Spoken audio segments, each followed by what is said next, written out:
Hello YouTube viewers, আমি নাজমুল হোসাইন। আপনাদের সবাইকে সালাম জানিয়ে আমার ওয়েব ডিজাইনের প্রথম বেসিক টিউটোরিয়ালটি শুরু করছি। ওয়েব ডিজাইন কি? কিভাবে ওয়েব ডিজাইন করতে হয়? কেন আমরা ওয়েব ডিজাইন করব? তো এই ধরনের প্রশ্ন অনেকেরই আছে, অনেকেই করে। তো আসলে ওয়েব ডিজাইন হচ্ছে আমরা বিভিন্ন ওয়েব পেজ, ওয়েবসাইটে যেসব সাইটগুলো দেখতে পাই, তো এইসব সাইটগুলো মূলত ওয়েব ডিজাইনের মাধ্যমে করা হয়ে থাকে। তো এর জন্য কিছু প্রোগ্রামিং ল্যাঙ্গুয়েজ জানতে হয়, কিছু কোড জানতে হয়, কিছু কোড না আসলে অনেক কোড জানতে হয়। তো কিভাবে করতে হয় আমি আপনাদের দেখাবো একদম শুরু থেকে শেষ পর্যন্ত। আশা করি আপনারা সবাই আমার সাথে থাকবেন। তো ওয়েব ডিজাইন করার জন্য আপনাদের যা লাগবে তা হচ্ছে একটি সফটওয়্যার। এই সফটওয়্যারটির নাম হচ্ছে নোটপ্যাড প্লাস প্লাস। অনেকে ড্রিমওয়েভার দিয়ে ওয়েব ডিজাইন করেন, এছাড়া অনেকে নোটপ্যাড ছাড়াও ডিফল্টভাবে অন্যান্য সফটওয়্যারের মাধ্যমে করে থাকেন। আসুন শুরু করা যাক কিভাবে আমরা ওয়েব ডিজাইন শুরু করব। আমরা প্রথমে নোটপ্যাড সফটওয়্যারটি ইনস্টল করব। আমি আপনাদেরকে নোটপ্যাড প্লাস প্লাস এর সফটওয়্যারটি ডাউনলোড করার লিঙ্ক দিয়ে দিব। আমি নোটপ্যাড প্লাস প্লাস দিয়ে ওয়েব পেজ ডিজাইন করতে স্বাচ্ছন্দ্য বোধ করি। আপনারা যদি চান অন্য কোনো সফটওয়্যার দিয়ে ইউজ করতে পারেন। এটা আপনারা ডাউনলোড করে নেবেন।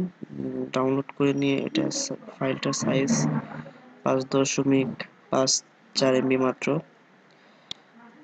গুগলে সার্চ করলেই পেয়ে যাবেন, নোটপ্যাড প্লাস প্লাস লিখে সার্চ করলেই পেয়ে যাবেন। তো এটা ইনস্টল করে নেবেন। ইনস্টল করে তারপর আপনাদের যেটা করতে হবে সেটা হচ্ছে আমরা একটি নতুন ফোল্ডার ক্রিয়েট করি। আমরা একটি ফাইল নেই, টেক্সট ডকুমেন্ট ফাইল। এই ফাইলটি আমরা রিনেমে টেক্সট চেঞ্জ করে দেব।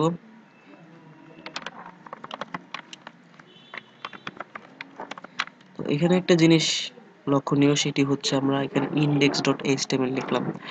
ইন্ডেক্সটা হচ্ছে আপনার ফাইলের নাম, আর html হচ্ছে ফাইলের এক্সটেনশন। আপনার এখানে অবশ্যই ডট থাকতে হবে, ডটের পরে যা থাকবে সেটাই হচ্ছে ফাইলের এক্সটেনশন। ফাইলের এক্সটেনশনটি বিষয়ে আপনাদের সাথে আমি কিছু কথা বলতে চাচ্ছি। তো এটা আপনার যেভাবে করতে হবে, ফাইলের এক্সটেনশনটা কি? ফাইলের এক্সটেনশন হচ্ছে ফাইলের পরিচিতি, এটা কোন ফাইল, কি ফাইল, এটা তার এক্সটেনশন দিয়ে পরিচয় দেওয়া হয়। আমরা এখানে যদি রিনেমটি চেঞ্জ করতে চাই, তো এখানে একটা কমান্ড আছে, are you sure you want to change it. আমরা এখানে ইয়েস দিয়ে দিব। ইয়েস দেওয়ার সাথে সাথে ফাইলের এক্সটেনশনটা চেঞ্জ হয়ে গেছে, মজিলা আইকন এসে পড়ছে। আর আপনার এখানে ফাইলের এক্সটেনশন আমরা যেমন এখানে ফটোশপের আনটাইটেল -1.psd। তো এটা আপনার পিএসডিটা হচ্ছে আপনার ফটোশপের একটা ফরম্যাট, ডট পিএসডি। এই ডট পিএসডি পরে আপনার এইটুকু হতেছে ফাইলের এক্সটেনশন। যেমন এটা ফাইলের এক্সটেনশন হচ্ছে জিপিজি, এটা জিপিজি ফরম্যাটে আছে। এভাবে আমরা ফাইলের এক্সটেনশন চিনতে পারবো, ধরতে পারবো কোনটা কি ফাইলে আছে। ফাইলের এক্সটেনশনটা জানা আমাদের অত্যন্ত অবশ্যই জরুরি। আর এখানে আরেকটা বিষয় আছে, যারা নতুন ওয়েব ডিজাইন শুরু করতে চাচ্ছেন তাদের প্রথমে অবশ্যই কম্পিউটারে প্রথম যে ইন্টারফেসটা করবেন সেটা হচ্ছে, আমরা ফাইলের এক্সটেনশনটা খুঁজে পাই না। এটা পাই না তার কারণ হচ্ছে, কম্পিউটারে গিয়ে আমরা যদি কম্পিউটারে যাই, ভিউয়ে যদি যাই, অপশনে যদি যাই, দেন ভিউ, এখানে একটা টিক, এখানে একটা অপশন দেওয়া থাকে যার কারণে আমরা ফাইলের এক্সটেনশনটা খুঁজে পাই না। তো এটা দেওয়া থাকলে কি হয় একটু দেখি চলেন। এটা দেওয়া থাকলে যেটা হয় তা হচ্ছে আমরা যা লিখছিলাম ডট এইচটিএমএল, দেখেন ডট এইচটিএমএলটা নাই, শুধু নামটা আছে। যারা প্রথম শুরু করবেন তাদের এই ইন্টারফেসটা প্রথমে ফেস করে নিতে হবে, ফেস করে নেবেন। তো আপনারা এখানে ডট এইচটিএমএলটা আনবেন, এক্সটেনশনটা আনবেন কিভাবে, এক্সটেনশনটা আনবেন যেভাবে সেটা হচ্ছে আপনার কম্পিউটারে যাবেন, ভিউ যাবেন, অপশনে যাবেন, view, then hide extensions for known file types, এই অপশনটা টিক দিয়ে উঠিয়ে দিবেন, অ্যাপ্লাই দিবেন, ওকে দিবেন। দেখবেন যে এখানে আপনার এক্সটেনশনটা আইসা পড়ছে। আচ্ছা যাই হোক, তো আমরা এরপরে এই ফাইলটা ক্লিক করব, then right click, edit with Notepad plus plus দিয়ে আমরা ওপেন করব ফাইলটা। তো ওপেন করার পর আমরা ব্যাকগ্রাউন্ডে যেটা দেখতে পারতেছি একটা ব্ল্যাঙ্ক পেজ, এই ব্ল্যাঙ্ক পেজে আমরা আমাদের কোড লিখব। প্রত্যেকটা কোডেরই মিনিং আছে, আমি প্রত্যেকটা মিনিংয়ে আপনাদেরকে যতটুকু আমি জানি ততটুকু আপনাদের সাথে শেয়ার করার চেষ্টা করব, ততটুকু আপনাদেরকে বলবো। তো is less than is greater than html,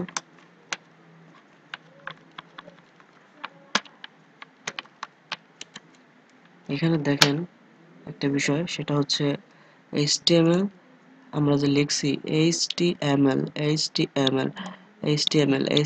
আমরা প্রোগ্রামটা করতেছি কিসের মাধ্যমে, html এর মাধ্যমে। এটা একটা ল্যাঙ্গুয়েজ, html হচ্ছে হাইপারটেক্সট মার্কআপ ল্যাঙ্গুয়েজ।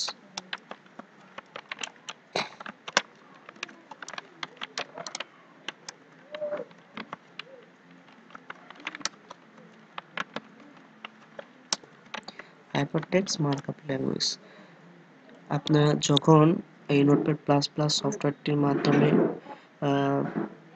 ওয়েব ডিজাইনের যে কোনো পেজ, পিএসপি, তারপরে সিএসএস, জাভাস্ক্রিপ্ট ওপেন করবেন, তখন আপনি নিচে নিচে আপনারা লক্ষ্য করবেন, আপনি যে ফাইল ওপেন করেন না কেন সেই ফাইলটার নাম এখানে আপনারা পাবেন।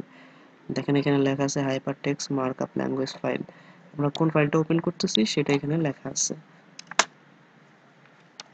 আমরা শুরু করব HTML দিয়ে, শেষ করব HTML দিয়ে, is less than is greater than, আর এখানে ব্যাকস্ল্যাশ এর মাধ্যমে আমরা শেষ করছি। অর্থাৎ এটা আপনার হেডিংটা শুরু করছি, হেডিংটা শেষ করছি, অর্থাৎ আপনার একদম শুরু করছি শেষ করছি। তারপর আপনার হেড দিব, যেমন HTML দিয়ে শুরু করছি শেষ করছি, এখানে হেড দিয়েও শুরু করতে হবে, শেষ করতে হবে। এটা বেসিক স্ট্রাকচার, এটা আপনার অবশ্যই থাকতে হবে। বডি শুরু করলাম, শেষ করলাম।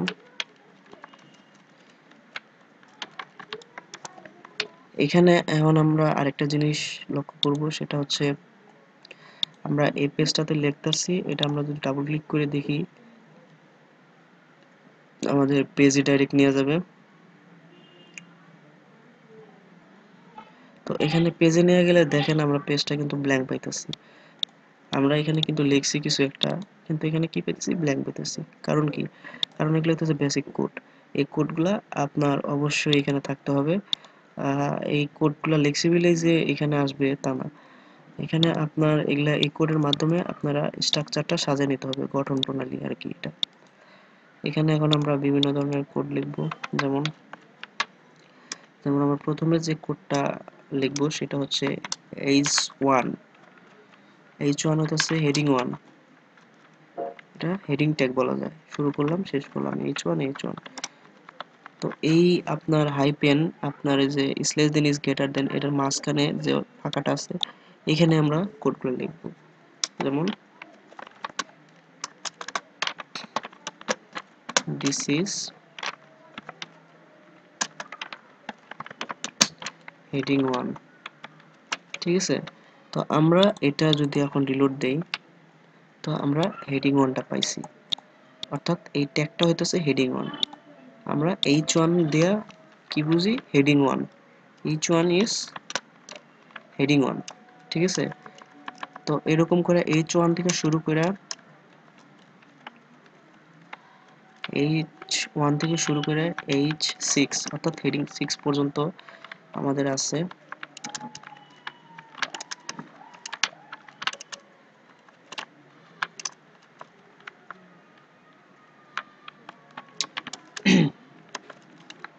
প্রত্যেকটা ট্যাগ আপনার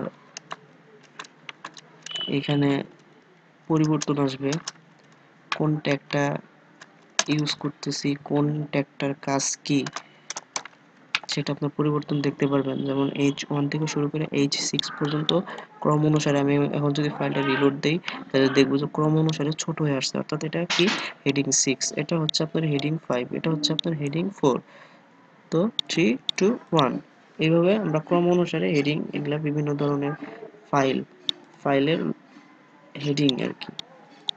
তো হেডিং এইভাবে লিখতে হয়। হেডিং ট্যাগের স্যাম্পলটা হচ্ছে এরকম, কোডটা এরকম h1 h1 h2 h2। তো এরপরে আমরা যে ট্যাগটা শিখবো সেটা হচ্ছে প্যারাগ্রাফ ট্যাগ। পি দিয়ে অ্যাসাইন করতে হয়। তো শুরু করছি, শেষ করছি। এখানে যেমন দিস ইজ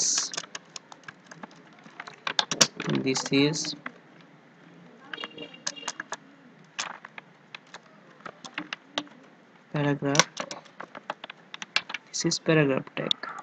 তো এখন আমরা যদি একটু রিলোড দিয়ে দেখি, তো দেখেন একটু পরিবর্তন দেখা যাইতেছে। এটা লেখাটা বোল্ড, এটা কিন্তু লেখাটা বোল্ড না, মানে একটু গাঢ় কালার, এটা কিন্তু হালকা কালার, ঠিক আছে। তো এই জিনিসটা প্যারাগ্রাফ ট্যাগ, এই ট্যাগটা আপনার চিনতে হবে। পি দিয়ে শুরু করছি, পি দিয়ে শেষ করছি, প্যারাগ্রাফ ট্যাগ। আরেকটা জিনিস লক্ষণীয়, সেটা হচ্ছে আমরা নোটপ্যাড প্লাস প্লাসে কোনো কিছু যদি লিখি, সাপোজ এখানে আমরা কিছু লিখলাম, এখানে আপনার একটা জিনিস দেখতে হবে, আমি যদি এখানে রিলোড দেই, যতটুকু লিখলাম ততটুকু কিন্তু আসে নাই। তার কারণ কি? তার কারণ হচ্ছে আমরা ফাইলটা সেভ করি নাই। দেখেন এখানে লাল কালির মাধ্যমে, আপনার একটু গাঢ় হালকা লাল কালির মাধ্যমে এখানে বুঝাইতেছে যে ফাইলটা আমি সেভ করি নাই। তো ফাইলটা সেভ করব কিভাবে? আমরা ফাইলে যাব, ফাইলে যায় এখানে সেভে ক্লিক করলে সেভ হয়ে যাবে। আর শর্টকাট কমান্ডে আমরা যদি কন্ট্রোল এস দেই তাহলে সেভ হয়ে যাবে। কন্ট্রোল এস দিয়ে আমরা সেভ করে নিলাম, দেখেন কালারটা চেঞ্জ হয়ে গেছে। এইভাবে আমরা সেভ করবো। এখন যদি আমরা রিলোড দিই, রিলোড দিলে দেখবো যে এই যে যা লিখছিলাম ওই লেখাটুকু এখানে আইসা পড়ছে। আর এখানে আরেকটা জিনিস হচ্ছে, সেটা আমরা ফাইল যদি কোনো কিছু একটা লিখি, লেখার পরে আমরা এমনিও যদি সেভ সেভ না দিয়ে যদি রিলোড দিই তাহলে কিন্তু আসবে না। আর সেভ হয় নাই তার এই যে এখানে আপনারা স্টার বাটনের মাধ্যমে বুঝতে পারবেন। এখানে দেখেন সির পাশে স্টার বাটন আছে।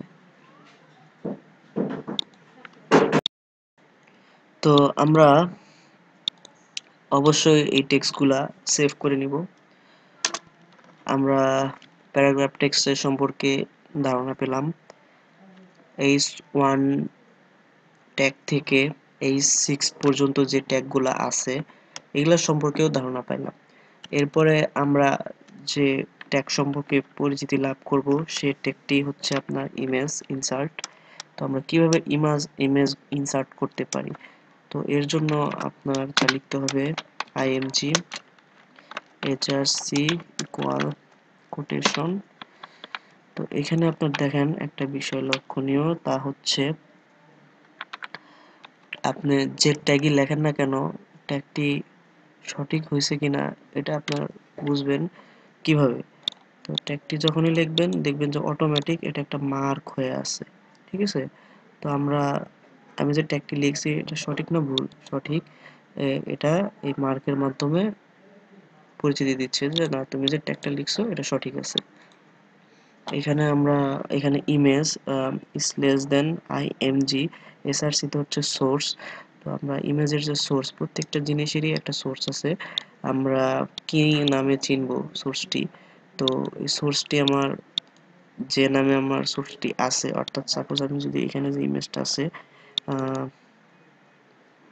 তো এই ইমেজটা সোর্স হচ্ছে আপনার এখানে রিনেমে যাবেন, রিনেমে দেখেন আনটাইটেলড -1 জিপিজি। তো এটা আমরা আনটাইটেল -1 জিপিজি নামে চিনব। এখানে আমরা কপি করি, কপি করার পরে এই সোর্সটা যদি আমরা এখানে দিয়ে দিই আনটাইটেল 1, তাহলে আমরা এটা পাবো। আমরা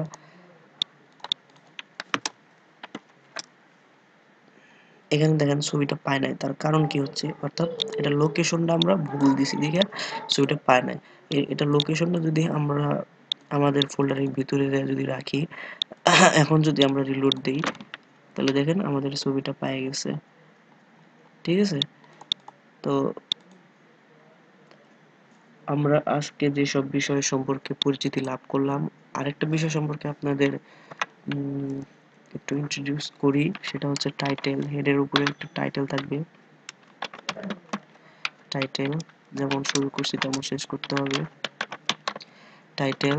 তো এখানে টাইটেলটার কাজ কি? টাইটেলটার কাজ হচ্ছে আপনার হেড যে কলামটা, হেড কলামের ভিতরে এইখানে আমাদের টাইটেল থাকবে এবং বিভিন্ন পেজের লিঙ্কগুলো থাকবে। পেজের লিঙ্ক এটা আমি অন্য কোনো এক ভিডিও টিউটোরিয়ালে আপনাদের সঙ্গে এটা সম্পর্কে আলোচনা করব। আপাতত আজকে আমরা টাইটেল সম্পর্কে বুঝি। হেডের ভিতরে টাইটেল থাকবে, তারপর বিভিন্ন ধরনের স্ক্রিপ্টগুলো থাকবে এবং বিভিন্ন পেজের লিঙ্কগুলো থাকবে। তো টাইটেলে এখানে লিখলাম যে ওয়েব লার্ন। এখন আমি যদি রিলোড দেই, দেখেন এখানে একটা জিনিস,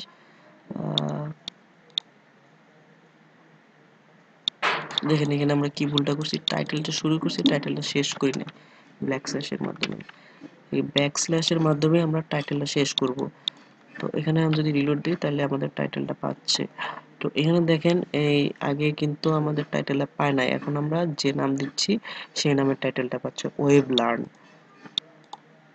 তো এইভাবে আমরা একটা পেজে, নতুন একটা পেজের টাইটেল, তারপর বডিতে ট্যাগগুলা h1 h2 h3 h4 h5 6 paragraph, image কিভাবে ইনসার্ট করে, তো এগুলো আমরা দেখলাম, শিখলাম। এর পরবর্তী কোনো এক টিউটোরিয়ালে অন্য কোনো বিষয় নিয়ে আপনাদের সাথে আমি আলোচনা করব। সঙ্গে থাকুন আমার সাথে। আর কোনো প্রকার ভুল ত্রুটি হলে দয়া করে প্লিজ ক্ষমা স্বরূপ দৃষ্টিতে দেখবেন, কারণ মানুষ মাত্রই ভুল। সবাইকে ধন্যবাদ।